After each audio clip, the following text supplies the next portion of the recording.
네, 4월 9일 모닝 브리핑 시작하겠습니다. 미증시는 CPI 발표 앞두고 좀 관망하는 눈치 보는 그런 흐름이 나타났고, 금리 상승은 좀 부담이 되나 일시적인 조정 후 재상승할 것 같다, 이런 낙관론은 또 시장을 지탱해주는 그런 요인이 됐습니다. 우리 증시는 코스닥 쪽에 문제가 많은데 최근 11일 중에서 11일 동안 하락 종목이 더 많았거든요. 그러니까 투자들이 체감적으로는 최근에 한 2주는 계속 빠졌다, 이렇게 느끼고 있는 거죠. 그래서 이런 부분들이 좀 해소될지 오늘 수급이 좀 중요할 것 같고요.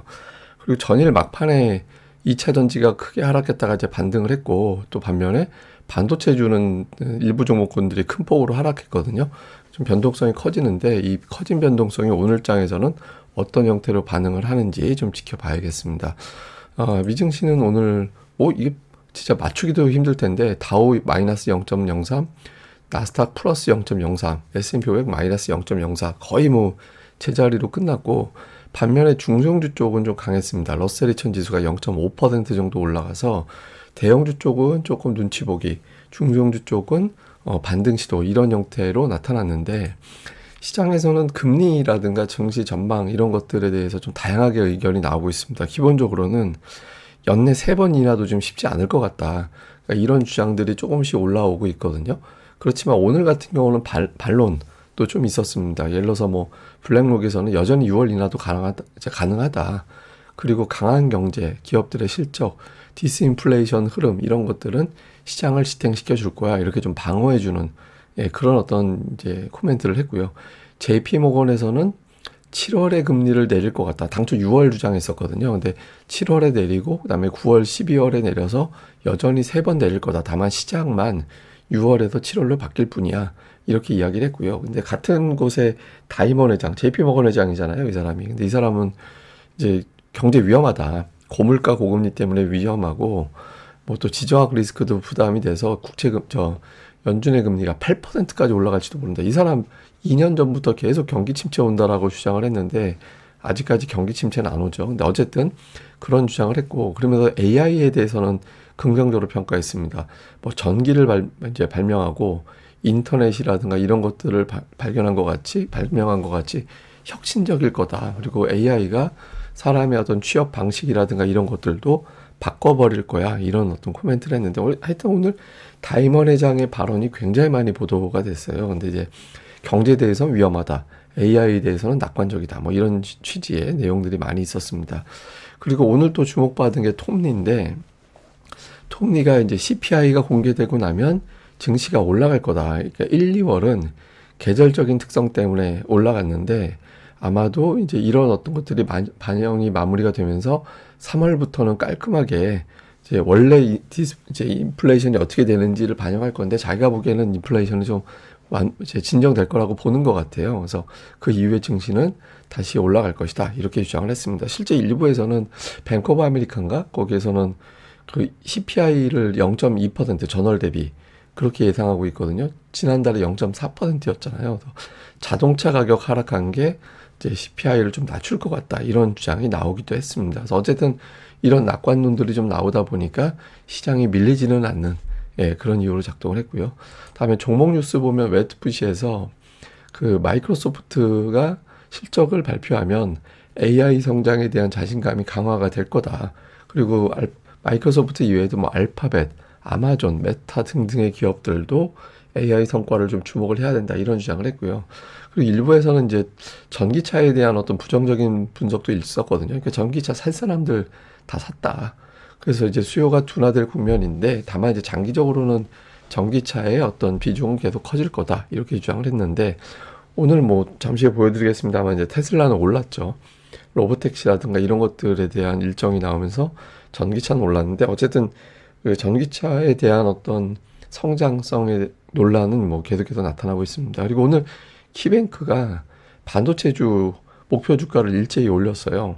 그러니까 엔비디아를 1100에서 1200, ARM을 120에서 135, 마이크론 테크놀로지 135에서 150달러로 높였는데, 다만 이제 주가는 좀 대체로 다 좀 밀리는 그런 모습을 보였죠. 그래서 어쨌든 키뱅크에서는 기업들의 목표 주가를 상향을 했다, 이런 내용들이 있었고요.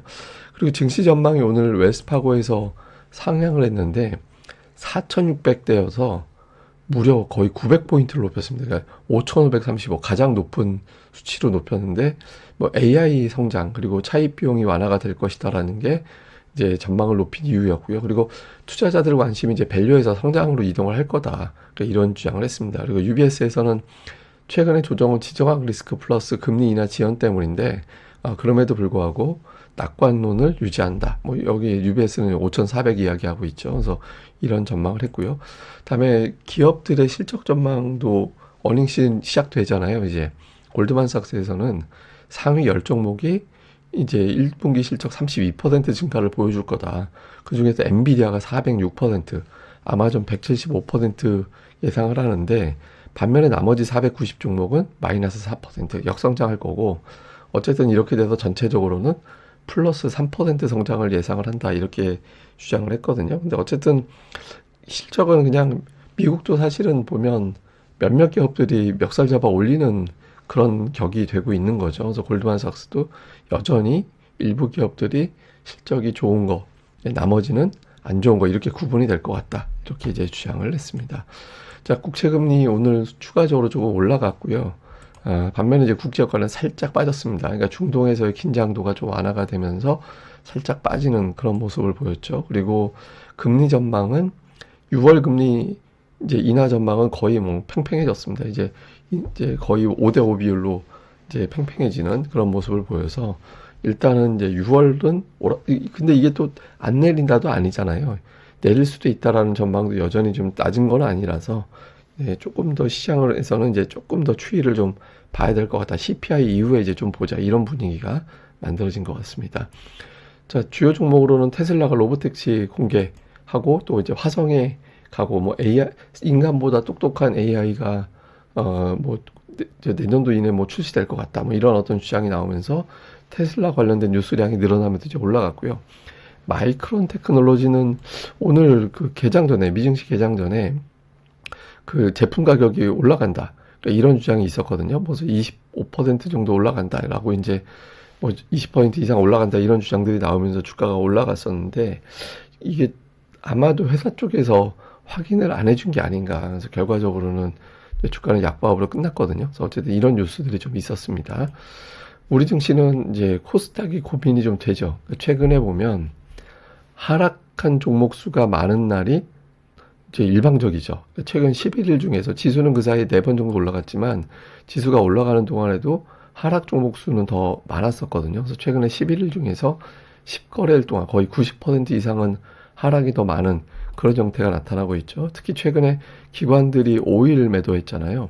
5일 매도하는 동안 하락 종목 수는 1000개, 평균적으로 1000개가 넘게 하락하는 그런 모습을 보이고 있거든요. 그러니까 이거는 기관들이 매도를 줄이지 않으면 코스닥이 어렵다라는 거예요. 그래서 일단 매도가 좀 줄다가 다시 늘어나는 형태가 됐는데 오늘 코스닥의 시황은 다른 거 필요 없고 이제 기관들의 매도가 완화가 되느냐 이게 되게 중요합니다. 그러니까 지금 코스닥도 그렇고 코스피도 그렇고 다시 또 과매도로 내려왔거든요. 과매도로 내려와서 원래 조금 상승 종목 수가 조금씩 회복되다가 다시 주저앉아 버린 거잖아요. 그래서 일단 양시장 다 내려와 있는 자리라서 이 위치에서 어떤 매수가 좀 가동이 되는지도 중요한데 매수의 가동도 중요하지만 기관들의 매도 진정도 상당히 중요한 이슈가 된다라고 봐야 됩니다. 그다음에 주요 종목들 보면 전기전자 업종은 일단 갇혀 있죠. 그러니까 삼성전자는 5일선 지지, 나머지 종목군들은 오락가락 이렇게 되면서 전기전자 업종 차트는 지금 5일선 밑으로 내려와 있는 상태고요. 자동차를 포함한 운수장비 업종은 5일선 회복, 5일선 아래로 계속 내려와 있다가 이제 좀 치고받고 하다가 지금은 올라서 있는 그런 모습이 나타났고, 다음에 증권 업종은 포함해서 밸류업 종목군들이 조금 살아나는, 바닥 다지고 살아나는 그런 형태를 보이고 있고, 코스닥의 일반 전기전자는 저거는 에코프로비엠이 포함됐기 때문에 2차 전지로 우리가 분류를 하는데, 초반에 급락했다가 뭐 에코프로가 이제 투자를 늦춘다더라. 그 다음에 이제 뭐 테슬라 관련된 이슈 뭐 등등으로 인해 가지고 이제 주가가 어떤 변동성이 좀 있었죠. LG에너지 솔루션 어닝 쇼크까지 겹치면서. 그런데 주가는 극복을 하면서 꼬리 길게 달리고 심지어 양봉으로 끝났거든요. 그래서 이런 어떤 흐름, 오늘 또 테슬라가 많이 올라갔잖아요. 그래서 2차 전지가 코스닥을 좀, 근데 너무 올라가면 또 블랙홀이 될 수 있어서, 그러니까 너무 올라가면이 아니라 거래대금을 잡아먹으면 또 수급 블랙홀이 돼서 적당한 거래대금, 주가는 플러스 이런 흐름이 나오는 게 시장에는 좀 도움이 되죠. 그 다음에 이제 코스닥의 반도체 업종은 되게 중요한 자리입니다. 왜냐하면 빨간색 선이 21선인데 이제 올해 2월 이후는 21선만 내려오면 거기서 튕겨 올리는 그런 현상이 반복이 됐거든요. 근데 이전하고 좀 다르죠. 이전에는 21선에서 양봉으로 올렸는데 지금은 21선에서 그러니까 음봉으로 21선에서 하락이 멈춘 패턴이 되어 버렸잖아요. 그래서 오늘 여기서 반도체 업종이 플러스가 나지 않으면 2월 이후에 이어진 두 달간의 패턴이 깨지는 게 되거든요. 그래서 오늘 반도체 업종 코스닥 쪽에서는 상당히 중요한 위치 이렇게 보셔야겠습니다. 자, 시장 정리해보면 아직 금리가 높다라는 점은 좀 부담이 되죠. 그리고 총선 앞두고 있잖아요. 투자자들의 어떤 변화가 어떻게 생기는지, 특히 이제 기관 투자자들의 코스닥의 움직임 중요합니다. 그 다음에 이제 어제 막판에 반등한 2차전지, 21선에 걸린 반도체, 뭐 제약도 있습니다만은 이제 이 세 개 중에 제가 계속 말씀드리지만 이 중에 두 개는 올라가 줘야 돼요. 그러면 이제 지수가 올라갈 수 있는 거고, 하나만 올라가면 버티기가 되는 거고, 셋 다 빠지면 망이고, 이렇게 되는 거거든요. 그래서 어쨌든 뭐 두 업종, 특히 이제 어떤 변화가 생기는지, 그리고 기관 투자자들의 어떤 변화, 예, 이 되게 중요하거든요. 특히 코스닥 같은 경우는 어떤 변화가 생기느냐, 500억 안으로만 매도가 줄어들기만 해도 상승 종목 수가 좀 다시 회복이 되는 그런 구간으로 갈 수 있는 자리거든요. 지금 다시 또 과매도로 내려와서 그래서 이런 변화가 실제로 생기는지를 봐야겠습니다. 그리고 총선 하루 앞두고 있잖아요. 그러니까 총선 다음 날, 그러니까 이제 총선 끝난 그 다음 거래일의 주식시장 추이를 좀 봤더니 뭐 코스피는 뭐 최근에 16대 이후부터 6번 사례봤더니 3번 빠지고 2번 오르고 1번 제자리, 코스닥은 2번 빠지고 3번 오르고 1번 제자리인데 코스닥 같은 경우는 최근 4년 동안 3번 올라가고 1번은 제자리였거든요. 그러니까 빠진 적은 없었어요. 그러니까 총선 끝난 다음 날. 예, 근데 이제 요거는 그냥 다음 날에 안정된 거니까 그 이유는 좀 봐야 되긴 하는데 어쨌든 통계적으로 보면 뭐 총선 징크스가 딱히 있다 이렇게 보기는 어렵고 코스닥은 살짝 올라가는 횟수가 최근 들어 18대 이후에 빠진 적은 없었다. 요런 통계가 있긴 합니다. 근데 이제 실제 어떻게 되는지는 좀 봐야겠죠. 그래서 어쨌든 워낙 총선이 이번에는 그렇게 크게 이슈가 되지는 않았는데 뭐 금투세에 관련된 이슈가 있어가지고 근데 저는 개인적으로는 금투세는 저게 투자자들한테 이미 뭐 매매하면서 얼마나 많은 세금을 내나 그런데 거기에 또 이제 오늘 보유한 사람들한테 또 세금 내 이렇게 얘기하는 거는 좀 아니지 않나라는 생각을 갖고 있긴 합니다. 근데 어쨌든 지금 당대 이슈가 뭐 크게 되진 않고 있어서 저는 최근 증시 조정이 뭐 금투세 때문이라고 보진 않거든요. 근데 어쨌든 이제 총선 이후에 어떤 흐름이 어떻게 되는지는 좀 지켜봐야 될 것 같습니다. 예, 전체적으로는 시장이 좀 조심스러운 가운데 수급 문제가 좀 불거지고 금리가 높게 나오면서 코스닥이 조금 더 어려웠거든요. 근데 수급에선 기관들이 많이 압박을 했는데 이 부분이 풀리는지 그리고 이런 가운데 하락 이용해서 매수된 종목군들이 있습니다. 여기에 더 집중하는 게 합리적이지 않나 이렇게 이제 봐야겠습니다. 자세한 건요 또 다음 방송에서 내용을 정리해 드리겠습니다. 방송 구독하기와 좋아요 꼭 좀 부탁드립니다. 감사합니다.